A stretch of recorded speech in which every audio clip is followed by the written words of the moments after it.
तर या ट्रॅक्टर मोर्चावरून कशी खडाजंगी रंगली आहे पाहूया। आता काय नोटिसाच वाढल्यात, त्यांनी खूप संभ्रम व्हायला लागलाय, म्हणजे कमी होण्याऐवजी रोष वाढायला लागलाय।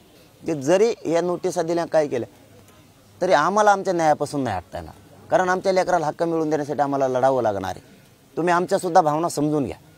जर नोटीस आली म्हणून आम्ही मागं सरकणार नाही, कारण आम्हाला लेकराच्या हक्कासाठी भांडावं लागणार आहे, तुमच्याशी झगडावं लागणार आहे, कारण सरकार तुम्ही आहेत, आम्ही तुम्हाला नाही भांडायचं, भांडायचं कोणाला? मग नोटिसा दिल्या म्हणून आम्ही थांबणार नाही आणि हे आमच्याकडून कदापि शक्य नाही। यांच्याकडून बातमी आली की सगळे मुंबईकडे चला, ट्रॅक्टरमध्ये एवढं सगळं भरून घ्या, इतके हजाराच्या संख्येत ट्रॅक्टर काढा, तर पोलिसांना थोडी काळजी घ्यावी लागणार आहे। शेवटी एवढे ट्रॅक्टर रस्त्यावर आले, जरांगे पाटलाचा मोर्चा म्हटल्यावर तर आम्हाला थोडी काळजी घ्यावी लागेल।